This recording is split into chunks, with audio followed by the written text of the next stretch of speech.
Salut à tous, la team Morwell, Thomas M. Show pour Lyon Fan TV. Très heureux les gars de vous retrouver pour une nouvelle vidéo. J'espère que vous allez bien, que vous attaquez bien la semaine. C'est l'hiver à Lyon, il y a du brouillard, il fait froid. Eh bien, j'ai de quoi vous réchauffer. Vous pouvez gagner ce maillot guignol de l'Olympique Lyonnais, le maillot Third en exclusivité sur cette chaîne. Vous avez jusqu'au débrief du match contre Nantes mercredi, c'est-à-dire dans 2 jours, pour gagner ce petit maillot sympa pour les fêtes.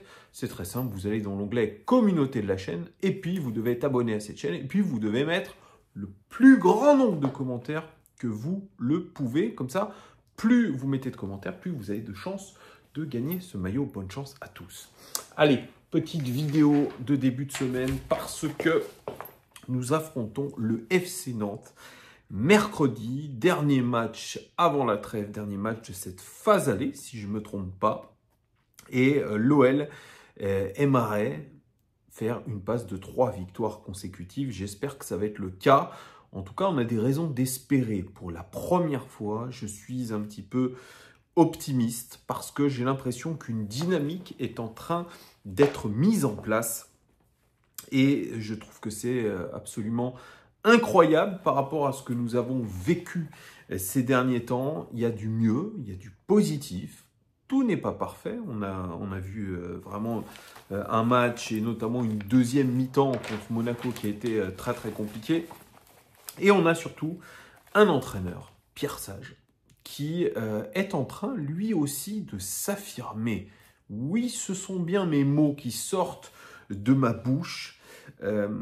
Pour tout vous dire, et vous le savez, tous ceux qui suivent cette chaîne, j'étais extrêmement, je dirais, dubitatif sur la capacité de Pierre Sage à transcender cette équipe. Vraiment, j'ai eu des mots très durs le concernant, qui reflétaient vraiment mon sentiment quand j'ai vu ses premières conférences de presse. Je me disais que ce garçon, cet homme plutôt, n'avait pas du tout les épaules pour pouvoir redresser cette équipe. Et je dois reconnaître, sur ce très court terme, qu'il a su apporter quand même des éléments essentiels à notre équipe. Et il en parle très bien dans sa conférence de presse. Je vais en parler longuement parce que c'est peut-être la première fois, les amis, que j'écris autant de notes sur des conférences de presse des entraîneurs. Souvent, je vous ai dit que les conférences de presse de nos précédents entraîneurs étaient absolument nulles, que nous n'apprenons rien. Et j'avais dit aussi la même chose pour Pierre Sage sur les premières conférences de presse où je vous ai dit franchement, c'est peut-être l'une des pires conférences de presse à laquelle j'ai pu assister.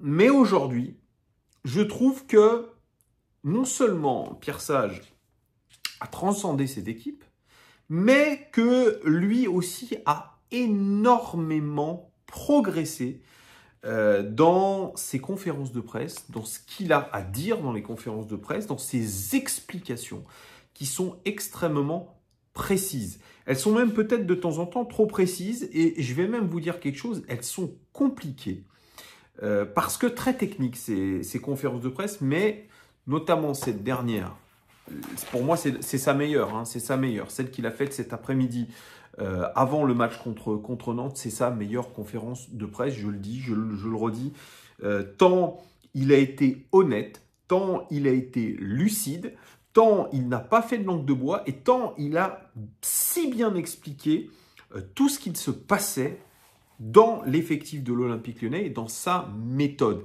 Et je trouve ça hyper intéressant et c'est pour ça que je vais vous en parler parce que franchement, je le sens plus libéré déjà. Je le sens beaucoup moins crispé.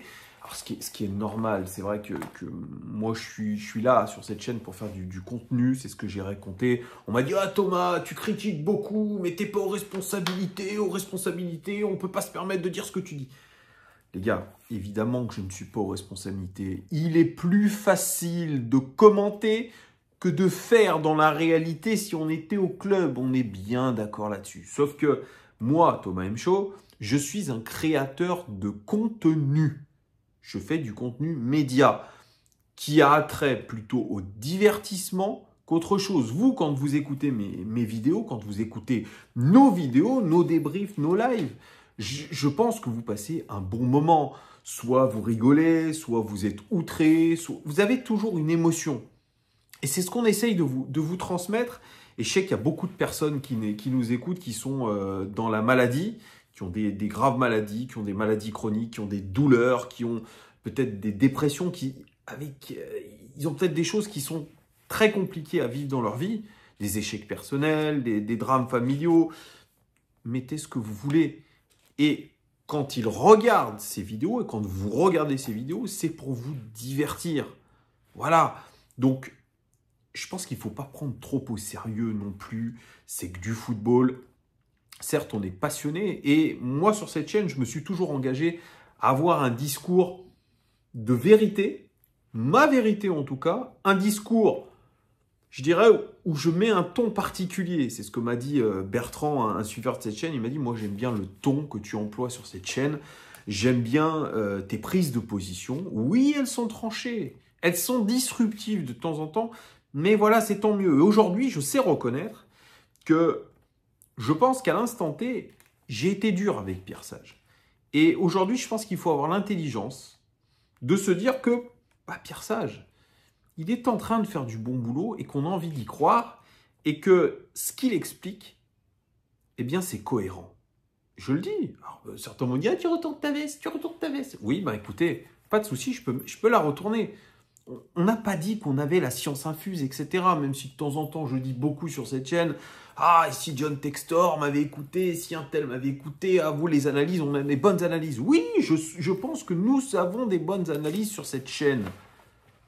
Mais quand on prend position, il y a toujours le risque, à un moment donné, eh bien, qu'on vous dise, tu vois, t'avais tort. Ben oui, parce qu'on prend des risques dans nos avis, on se permet de donner notre avis. Et de temps en temps, eh bien, il se trouve que ça ne se passe pas comme on l'a dit. Nous ne sommes pas Nostradamus. Donc, moi, je reconnais aujourd'hui que Pierre Sage est en train de faire quelque chose de cool. Alors, je vais vous parler globalement de tout ce qu'il a dit dans cette conférence de presse en commentant un petit peu. Alors, lui, il dit que l'idée, c'est construire un jeu dans le temps. Voilà, il a cet objectif vraiment d'avoir un jeu parce que lui, dans sa philosophie, c'est d'avoir du jeu. Mais là, on doit prendre des points par n'importe quelle manière. Mais lui, il sait très bien que ça passera aussi par le jeu. Il faut stabiliser l'équipe. Il dit, c'est vrai, les victoires donnent du sens à la méthode, à sa méthode. Je suis d'accord avec lui, ça lui donne du crédit. Il dit, il y a d'autres pas en avant à faire pour se maintenir parce que cet objectif, il le redira plusieurs fois, c'est se maintenir. C'est l'objectif, le maintien.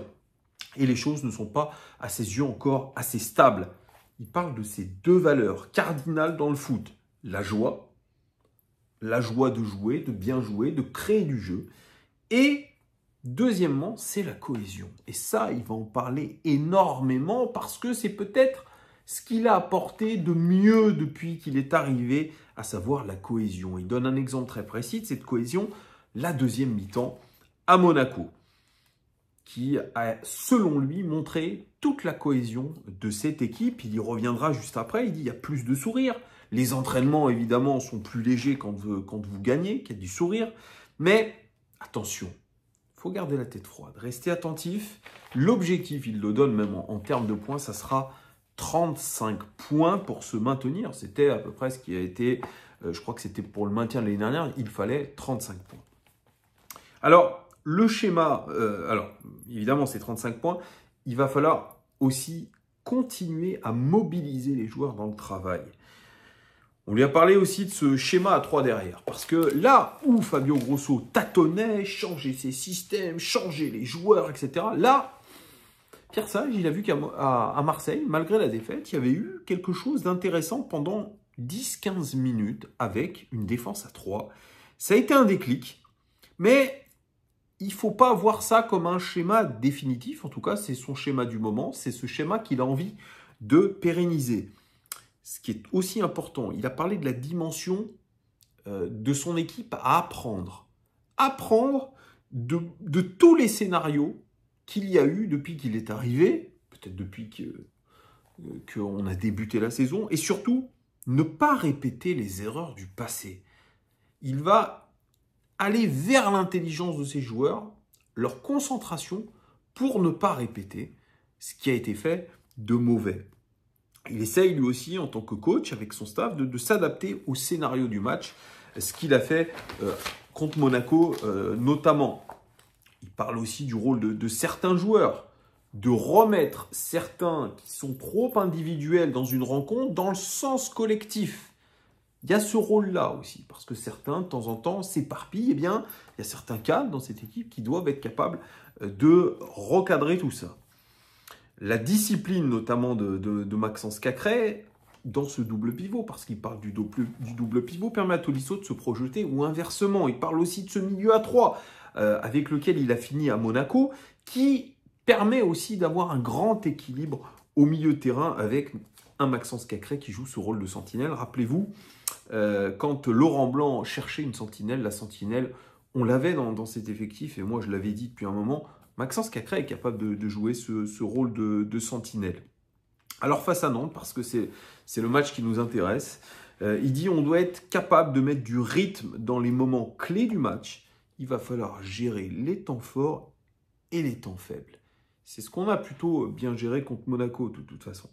Alors cette clean sheet, c'est vrai, c'est très important, 2 clean sheets de suite quand même, Toulouse et Monaco. Il dit ça tient à un super Anthony Lopez, moi je le dis toujours, c'est 7 ou 8 matchs sur 10 qui sont très bons, plus une bonne défense collective. C'est un collectif qui a défendu. Il dit de la 45e à la 75e minute, on a eu une grosse cohésion, parce que c'est ce mot. Alors Nantes, il parle de Nantes comme finalement qui disait la même logique que l'Olympique Lyonnais, à savoir prendre des points, trouver aussi un équilibre sur le terrain, un équilibre aussi émotionnel. C'est un match, selon lui, qui va s'ouvrir, surtout si on marque en premier, parce que je pense qu'il est attaché au fait d'imposer quelque chose à l'adversaire. Ça peut passer par le jeu, ça peut passer aussi par l'ouverture du score. Et en revenant sur cette cohésion, sur ce collectif, parce que sur ce sens du collectif, il a beaucoup parlé, il dit que l'indicateur qui est très positif, c'est la célébration qui est collective. Quand Jeffinho marque sur une passe de Maitland Niles, tout le monde vient sur Jeffinho. Jeffinho va féliciter le passeur. Il y a vraiment quelque chose de très naturel, je dirais, qui est très impactant. Et moi, je suis complètement d'accord avec lui. Les choses se sont faites naturellement, mais ça montre qu'il y a un changement d'état d'esprit dans l'équipe. Il dit on a donné de la valeur à certains joueurs, des valeurs à l'effort, à savoir aussi donner du crédit au partenaire qui fait la passe. Il faut être en cohésion. Il a répété ce mot au moins 5 fois. Et avec toujours cet objectif commun. Et donc, dans cet objectif commun, il dit que la plupart des joueurs qui sont dedans, dans cet objectif commun, donnent satisfaction. Et moi, je suis bien d'accord. Il dit quand on gagne, la concurrence est meilleure. Parce que certains veulent se joindre à une dynamique. Donc, c'est ça.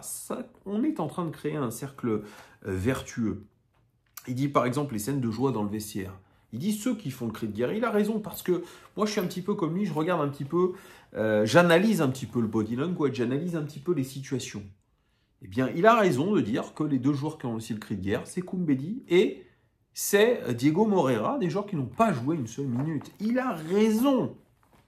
Par contre, il y a peut-être une chose, moi, que je lui en tiens rigueur. En tout cas, je pense qu'il n'est pas sur le bon plan. Alors là, il est très humble, très modeste par rapport à sa situation. Il dit que son avenir, pour lui, c'est un rôle d'intérimaire. Voilà, il est toujours dans ce rôle d'intérimaire. Il dit il a le bon sens de se dire que, évidemment, le milieu du foot, c'est un milieu compliqué, pour ne pas dire de merde.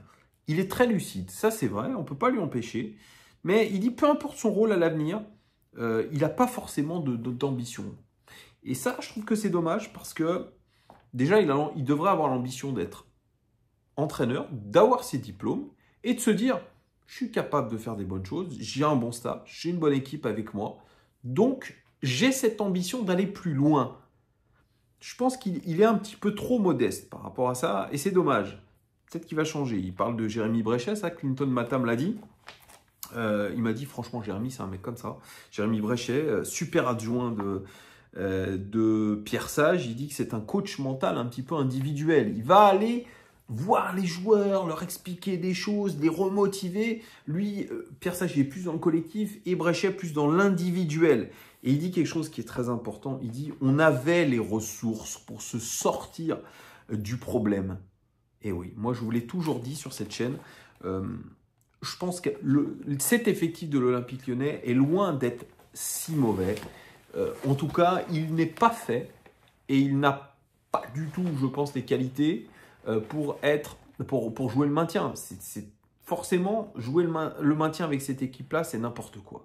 Voilà, donc j'ai bien apprécié quand même cette conférence de presse de Pierre Sage. C'est peut-être une de mes préférées depuis que j'ai fait cette chaîne. Rien à voir avec les conférences de presse de Fabio Grosso, de Laurent Blanc plus récemment. Là, il y a du contenu et c'est très bien. Lui aussi s'améliore et tant mieux. Dites-moi en commentaire ce que vous avez pensé de tout ça. Et finalement, est-ce que Pierre Sage serait l'homme de la situation? Dites-moi tout en commentaire. Merci de votre soutien et votre fidélité et à très vite. Ciao.